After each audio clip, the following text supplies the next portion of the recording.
And now the good news. I'm Barbara Schreiner Trudell, and I am so excited to share with you some great stories tonight. Well, here's a great one. I'm a vegan, so this really speaks to me. Tasty burgers and steaks made of mycelium are now healthy food alternative to plant-based meats. In an effort to renew alternatives to meat in the wake of collapsing shares and sales of veggie meat in their companies, one man is looking at mycelium, the fibrous root structure of a life form much more similar to beef than soy. Mushrooms. Don't you love mushrooms? In fact, of the five classic taste profiles, umami has really only two members, meat and mushrooms. So making the first from the second is only logical. Makes sense to me. That's why Meaty is using its nationwide distribution deal with Sprouts Grocery Store to market mycelium steaks, burgers, and more. The mycelium is a part of the mushroom we never see and is composed of thousands of tiny filaments. It's cultivated in big steel tanks of sugar, water, and heat at the 125,000 square foot mega ranch in Meaty founder Thomas Huggins' home state of Montana. Montana, beef capital. Uh, my point of view, he says, is we need more diversity in our food system, not less. More resilience, more options that resonate with people that are really enjoyable. And what's really great about this is that it is much more sustainable than some of the other options. So, that in and of itself is one of the most important things. So, by contrast, not 1 inch of farmland needs to be used to cultivate mycelium, which is typically grown on sawdust or other waste wood products. Meaty, of course, they use sugar as theirs. So, products like Impossible Burger and Beyond Burger are what the Harvard School of Medicine defines as ultra processed foods, meaning an edible product that is many times removed from its natural state. But veggie meats are actually composed mainly of ultra processed seed oils. So, this mushroom thing, this is a good thing. So, I'm really excited to give it a try. Hopefully, it'll be available in Canada. We shall see. Well, it is International Women's Month. I'm making it a whole month. And so we've got a couple stories about wonderful women. And this is an 80-year-old woman celebrates doing a 5K every day since the pandemic. So that's 1,000 in a row. A Cherokee woman determined not to let the pandemic get her down began running or walking a 5K every day for 100 days. Although lockdowns, Alpha, Delta, Omicron, and maybe May kept on running until she completed her 1,000th 5K last Friday, 2 months short of her 80th birthday. I don't know about you, but she looks pretty good. I don't know how she managed to do a 5K walk or run every day for the last 1,000 days, but she did, says her daughter. Her milestone was celebrated by gathering of friends and family, even some virtually. She's a hero. Do you love that? Women with that kind of stamina, I'll tell you, you can't keep us down. I love that. Well, here's another very, very sweet story. Um, a man purchases an apartment complex after agreeing to unusual conditions. So the owner of a property management company in New York has become the unlikely guardian of a 93-year-old woman. Brock recently made a deal to buy his first apartment building in upstate New York. The deal, however, came with an unusual condition. He confesses to Fox News in an interview that he was actually outbid by someone else willing to pay $100,000 more for the property. However, the owner told him that he would take $50,000 off the list price if he agreed to a specific term. He had to take care of the 93-year-old resident named Alice Schumann. He took a $50,000 haircut to make sure this woman is being taken care of. Happily agreed to the term, purchased the property. Eventually, he learned that the former property owner, who was looking to retire, had been escorting Alice to the bank, to her doctor, and to the grocery store. He also only charged her $200 a month for rent, while the same units in the building were going for around $2,000. For over 60 years, Alice had been living there. And the previous owner never had the heart to raise her rent. How sweet is that? Do we have beautiful people in our world? Yes, we do. A few months later, Alice had to be taken to the hospital for a medical emergency, and the staff deemed that she couldn't go back home. Fearing she would not receive the best care, he got a lawyer and became her legal guardian. I was visiting her every single day. They actually had a joke on the floor that she had a young boyfriend. I'd bring her food, I'd bring her flowers. He kept her apartment empty for nearly a year while she was in the hospital, hoping that she'd be able to return home. Unfortunately, in January, Alice passed away from pneumonia. But he was right by her side, holding her hand. And that is a really beautiful, beautiful story. You know, we need more people like that in the world who are willing to really put themselves out for someone else. All right. All right. The women in the world who are doing remarkable things. International Women's Day. It is, it's so important that we really celebrate what women do and the remarkable things. And of course, if you remember last week, I talked about the Black Mermaid Foundation. So she's one of these remarkable women doing remarkable work. There's a Romanian folk singer, Silva Dan 80, who has released her debut album, Interbeing, to keep to help regenerate the landscape that inspired her grandmother to write this traditional music. She lives in a remote village surrounded by forests, inhabited by lynx, wolves, and bears. But this Amazon of Europe is threatened by illegal logging. Album sales fund a project called Forest Without Frontiers that plants native trees that are protected by law. And that is, I'll tell you, give a woman a passion and she will get things done. All right. Now I cannot pronounce this woman's name, but her story is really remarkable. While studying industrial design and technology at London's Brunel University, Silvega, sorry if I'm saying it wrong, created a way to reduce food waste by updating the expiry date system. Bump is a plant-based gel incorporated into a bottle cap or product label that changes to a bumpy texture when food spoils. She has developed labels for red meat and dairy, seafood, juice, and smoothies. The fact this came from a university project and we've got a waiting list of customers in the food industry makes her incredibly proud. Trials show that the bump cap enabled 97% of households to use orange juice for up to 6 days longer than they would have with current guidance. So, how great is that? Less waste, more use. Love that. All right, Stephanie Brobry, Good Ancestor Movement.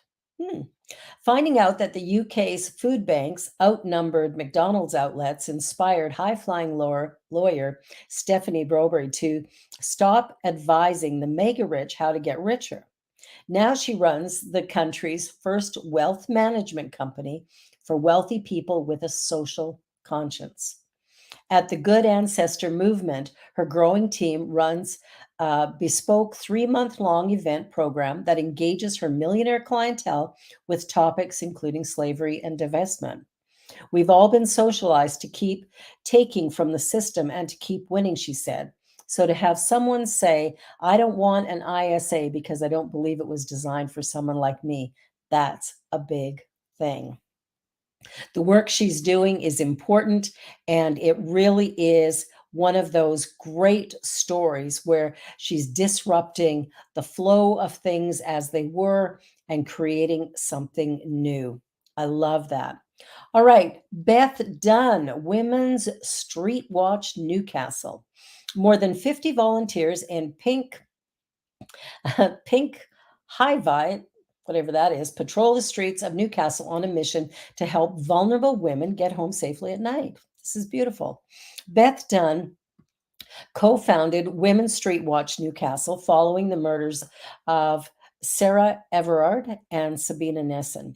A pink van provides a safe space for women, including university freshers, clubbers, and those who are homeless, to wait, charge their phones, or book a free taxi home.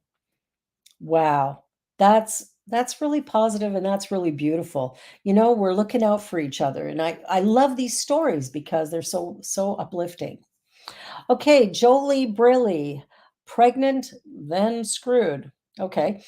Being sacked the day after she told her boss she was pregnant inspired her to highlight the discrimination of working moms and campaign for women's rights. She launched her charity, Pregnant Then Screwed, on International Women's Day in 2015 and provides help and support to thousands of women through a free advice hotline, useful resources, a mentor scheme, and workshops.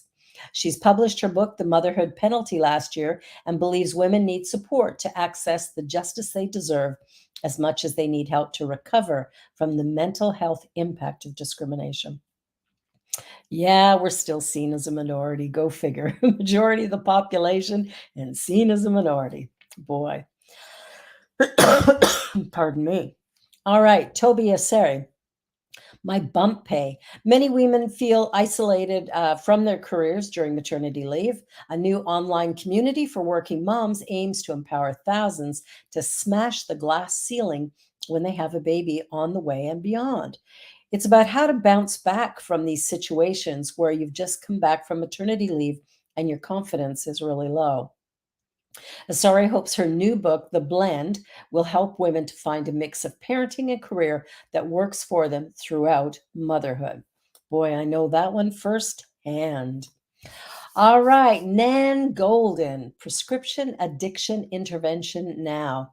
A documentary film, All the Beauty and the Bloodshed, takes a close look at grassroots political action through the story of Nan Golden. In 2017, Golden became addicted to Oxycontin, a drug prescribed for pain that contributes to the overdose crisis. Boy, does it ever. Um, Purdue Pharma, the company that manufactured and profits from Oxycontin, is owned by the billionaire Sackler family and donated millions to art galleries. Through die-ins and demonstration, Golden's group, Prescription Addiction Intervention Now, PAIN, calls for art institutions to terminate their association with the Sacklers. I think that's probably a very good idea. Very good idea. All right, moving on. Man, so many great women. Ruth Miller, Unglamorous Music. Ruth Miller was almost 60 when she revived her own inner guitar hero and sparked Leicester's new all-female punk scene. It's kind of a hobby for us, but we're actually producing great art rock, and that's not been done before by ordinary women from our age group. 7 new all-female bands have already formed as a result. We're proof that you don't have to be young or the typical student type to start a band. Bravo. Keep rocking, ladies. All right, Sharon Blackie, Hags with Attitude. Okay. Psychologist and neuroscientist Dr. Sharon Blackie's new book, Haggitude, is a call for women to embrace menopause, reframe aging, and connect with the transformative power that can stem from the second half of life, as she calls it.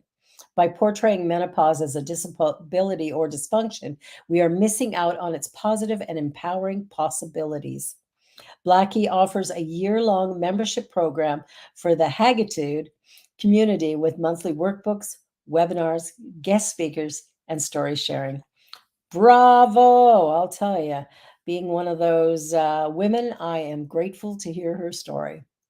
All right. Fatima Hadari, Afghanistan's only female tour guide.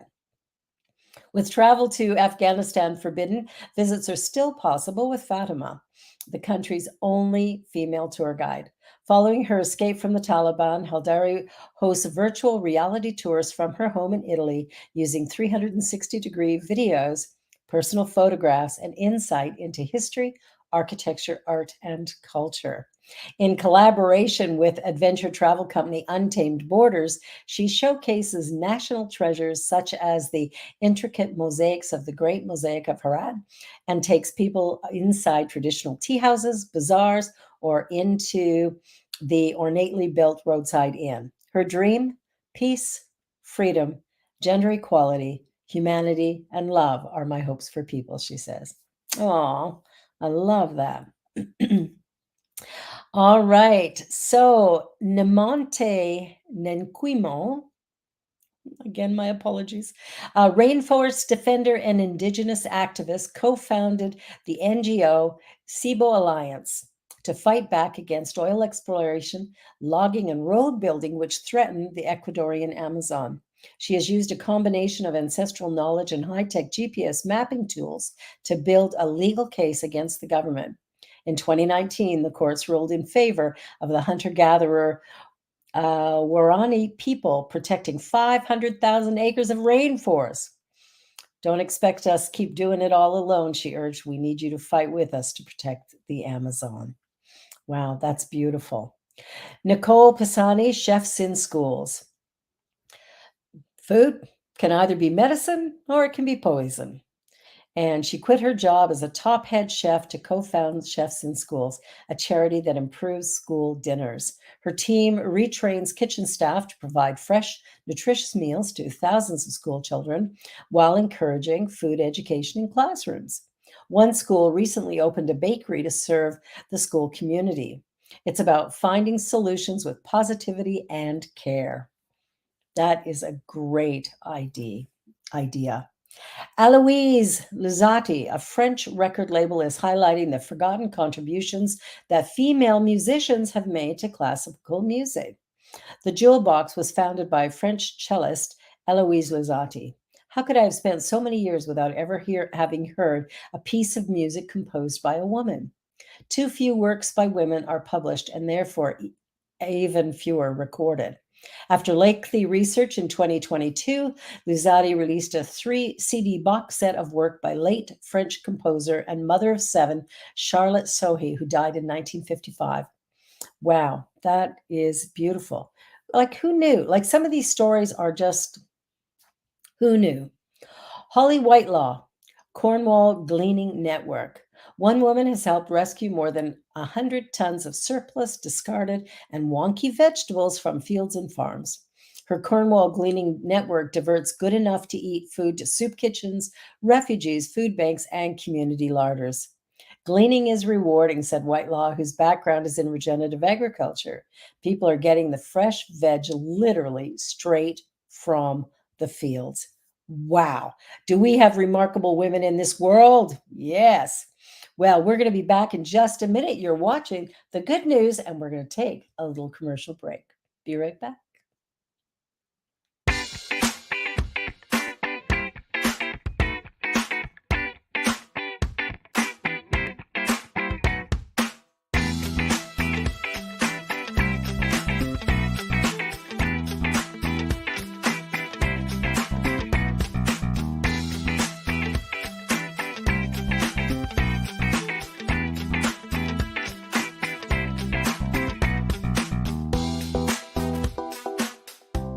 Watch me change when you change the way you look at things.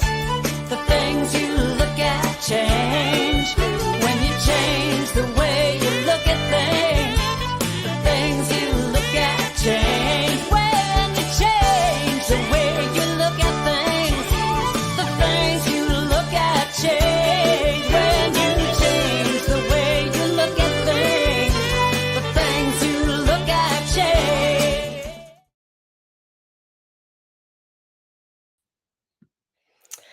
Well, here's an interesting story. A woman who reunites families with lost heirlooms for free, and she's returned over 500 items to thrilled relatives.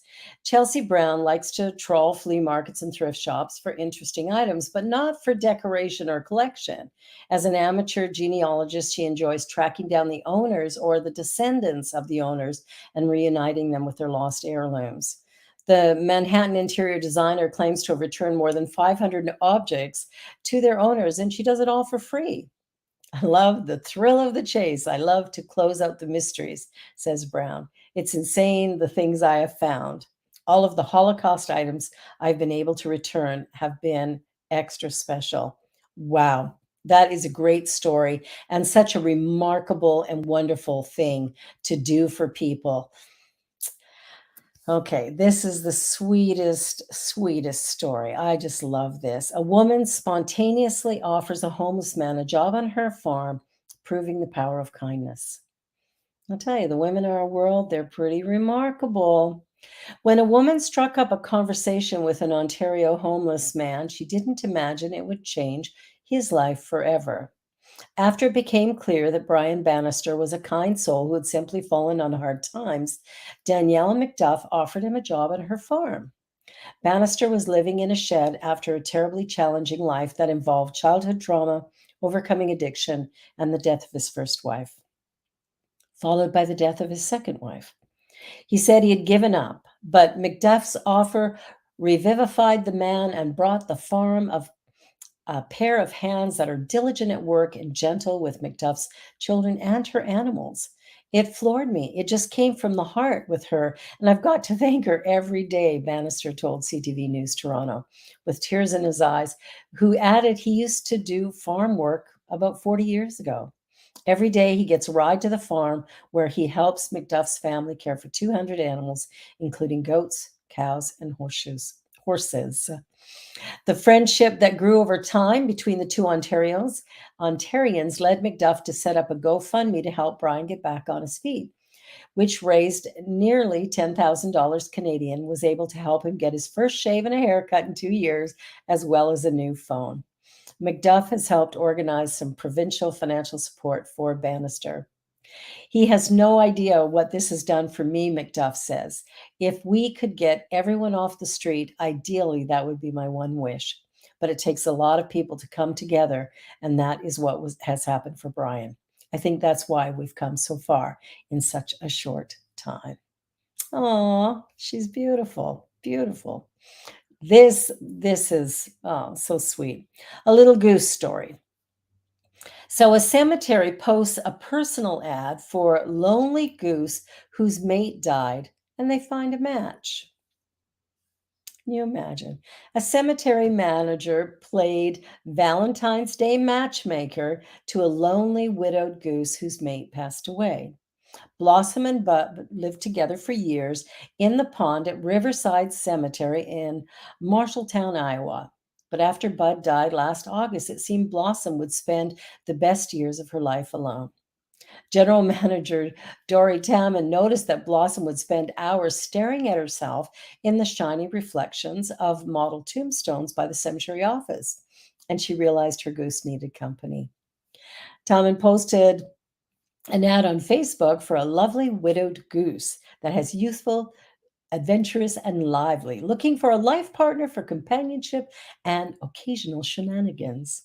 The ad, mostly a joke, worked like a charm, and Tamman received a surprising email from Deb and Randy Hoyt, who had a widower goose named Frankie, who was in the same sort of heartbroken rut. See, love is for everybody. Love is for everybody, even for the goose and the gander.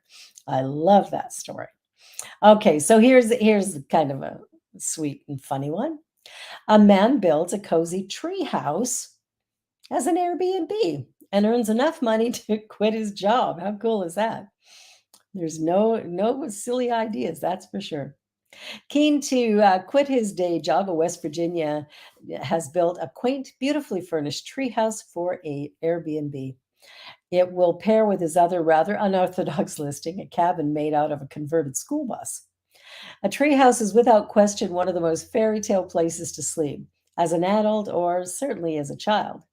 Will Sutherland always wanted to build one on his 4-acre property in between two beautiful trees he found growing near the ledge of a large boulder subsumed by the landscape. Took him 6 months, but with the promise of a hospitality fueled mini retirement, he managed it all by himself. I carried up every piece of wood, every piece of floor, the roof trusses, the floor trusses, and the big quad beam. I also sourced a bunch of cedar logs from a friend who was having a house built. I have a sawmill at my house, so I could mill all the cedar for the siding. When at first he pitched the idea of a treehouse Airbnb, his wife Sabrina said that as long as Will built a second bathroom, she was all for the idea. Look at that. How great is that place, eh? So, with his previous Airbnb, the schoolie visitors had to enter the house to use their bathroom since there was none on the bus. Sabrina helped me with some details like the floor finishing and trimming some boards. She was by my side every day when she got home from working. What is like this place is, I talk about ingenious, right? People come up with the most remarkable ideas, and I am in awe of humanity. I'll tell you, we can do great things. All right, one last story before we log off tonight. This is a miracle rescue of a missing skier, and I think Deja, my beautiful producer, has got a little video clip of this, which is really remarkable. The rescue, a missing skier buried by an avalanche with only one arm showing, flags down a helicopter. Take a look.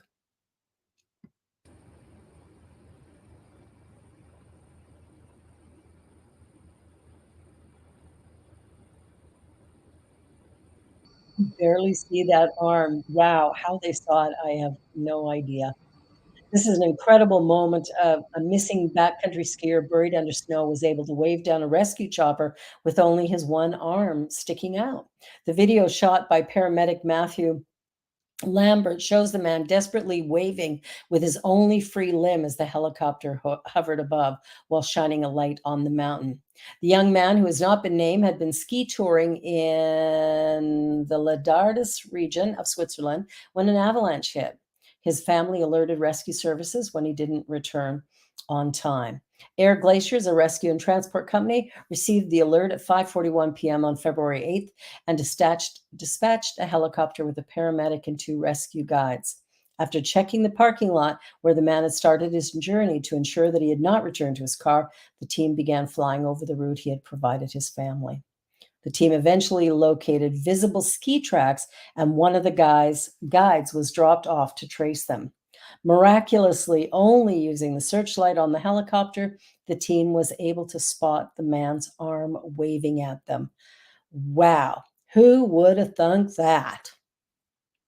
You know, we live in really remarkable times. And although, we've come through a lot over the last few years with the pandemic, what I know for certain is that humanity is on its way, continuing to do great and remarkable things, that there's a great sense of connection and collaboration, that kindness is really more common than sometimes we realize.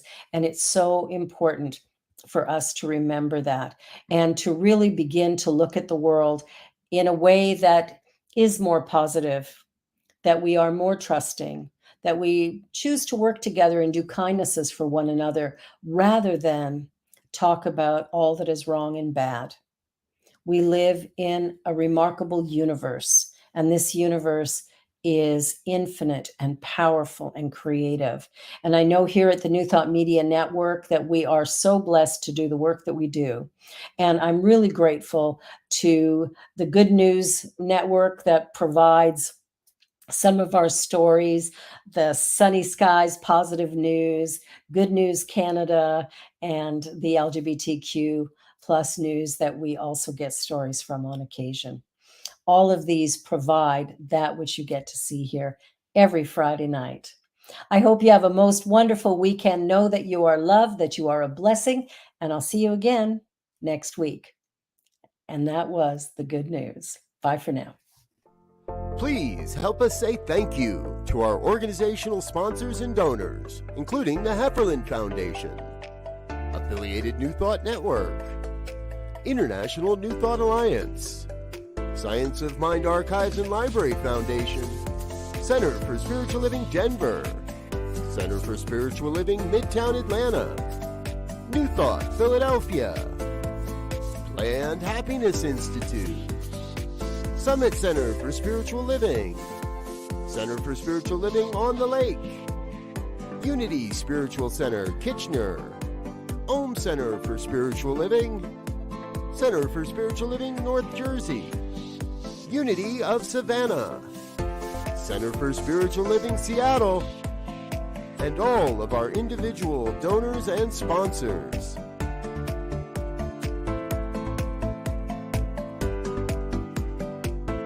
Thank you for being a part of the New Thought Media Network. Please come be you.